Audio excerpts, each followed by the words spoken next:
bet Millie's not bothering then. Don't judge me on last week's video. It was possibly the worst thing I've ever made ever. Although I'm probably going to say that every week. It's hard, okay, to live up to Mia's standards. She sets the bar pretty high. Seriously, last week I was ill and off the next... Okay, you don't care. You know what? I don't care either. You don't care about your own health. Hush now, irritating side of me. Mia, I know exactly what you mean about the characters not standing out enough in the Hunger Games. Although Gale is my love.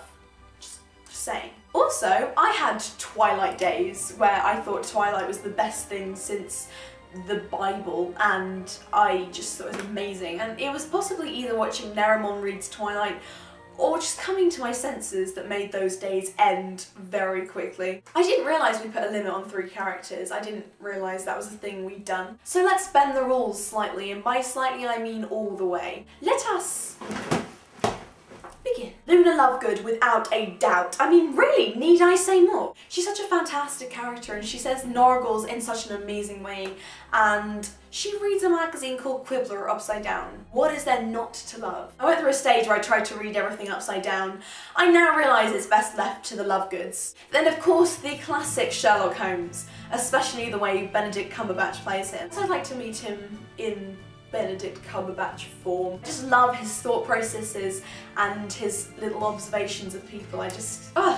Admittedly, for my final one there is a tie. It may be Hua Mulan from the Chinese film Mulan, which is possibly one of my favourite films. It's basically Mulan, but the Chinese version based on a legend. It's so beautifully filmed, and Mulan is such a strong and fantastic character. I mean, when you have this on your wall, it is kind of expected that you want to meet her.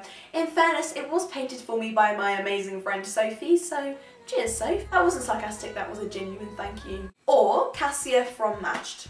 Matched is a bit like The Hunger Games or A Brave New World or 1984, and it's kind of in that vein where society has a lot of control. In Matched they decide who they will marry, how many children they'll have, and when they're going to die. And I do prefer Cassia as the series goes on, rather than Katniss. Even though Katniss, I like her so much in the first one, I agree, she gets very irritating and very self-involved. No, not self-involved. Self-absorbed, that's the one. And the final person is Fred Weasley. Why Fred, not George? Because, my dear, I wanted to marry Fred when I was younger. You should have known that, stupid. Apparently it's still statistically more likely that I will marry Fred and not someone I genuinely know.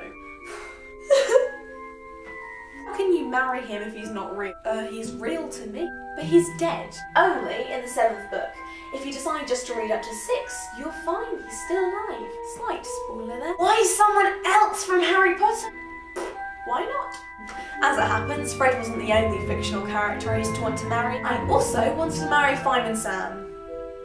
Who's got style, huh?